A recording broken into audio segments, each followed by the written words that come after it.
Mariner Books and HarperAudio present Get Shorty, a novel by Elmore Leonard, performed by Joe Mantegna. For Walter Mirisch, one of the good guys. 1. When Chili first came to Miami Beach 12 years ago, they were having one of their off-and-on cold winters. 34 degrees the day he met Tommy Carlo for lunch at Vesuvio's on South Collins and had his leather jacket ripped off. One his wife had given him for Christmas a year ago before they moved down here. Chili and Tommy were both from Bay Ridge, Brooklyn, old buddies now in business together. Tommy Carlo was connected to a Brooklyn crew through his uncle, a guy named Momo.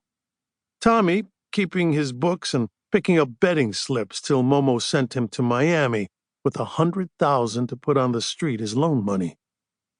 Chili was connected through some people on his mother's side, the Manzera brothers.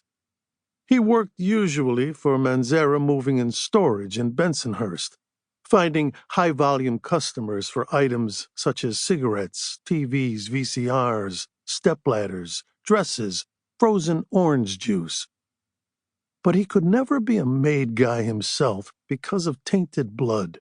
Some Sunset Park Puerto Rican on his father's side, even though he was raised Italian. Chili didn't care to be made anyway. Get into all that bullshit having to do with respect.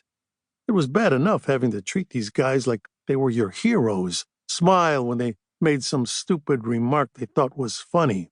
Though it was pretty nice, going to a restaurant on 86th or Cropsey Avenue the way they knew his name. Still a young guy then, and would bust their ass to wait on him. His wife Debbie ate it up until they were married a few years and she got pregnant. Then it was a different story. Debbie said with the child coming into their lives, he had to get a regular job, quit associating with those people, and bitched at him till he said, "Okay, all right, Jesus," and lined up the deal with Tommy Carlo in Miami.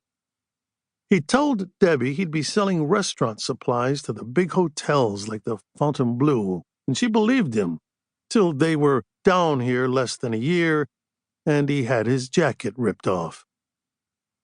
This time at Vesuvio's, they finished eating. Tommy said he'd see him at the barber shop, where they had a phone in back, turned up the collar of his Palm Beach sport coat for whatever good it would do him, and took off. Chili went in the check room to get his jacket, and all that was in there were a couple of raincoats and a leather flight jacket must have been from World War II. When Chili got the manager, an older Italian guy in a black suit, the manager looked around the practically empty check room and asked Chili, "You don't find it? Is not one of these?" Chili said, "You see a black leather jacket, fingertip length, has lapels like a suit coat? You don't.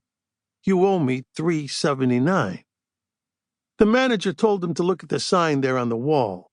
"We cannot be responsible for lost articles." Chili said to him, "I bet you can if you try. I didn't come down to sunny Florida to freeze my ass. You follow me? You get the coat back, or you give me the $3.79 my wife paid for it at Alexander's." So then the manager got a waiter over, and they talked to each other in Italian for a while, the waiter nervous, or he was anxious to get back to folding napkins. Chili caught some of what they were saying, and a name that came up a few times, Ray Barboni. He knew the name, a guy they called Bones he'd seen hanging out at the Cardoza Hotel on the beach. Ray Bones worked for a guy named Jimmy Capotorto, who'd recently taken over a local operation from a deceased guy named Ed Grossi. But that was another story. The manager said to the waiter, "Explain to him Mr. Barboni borrowed the coat." The waiter, trying to act like an innocent bystander, said, "Somebody take his coat, leave this old one. So Mr. Barboni put on this other coat that fit him pretty good. He say he gonna borrow it." Chili said, "Wait a minute," and had the waiter, who didn't seem to think it was unusual for some asshole to take a jacket Sample complete. Ready to continue?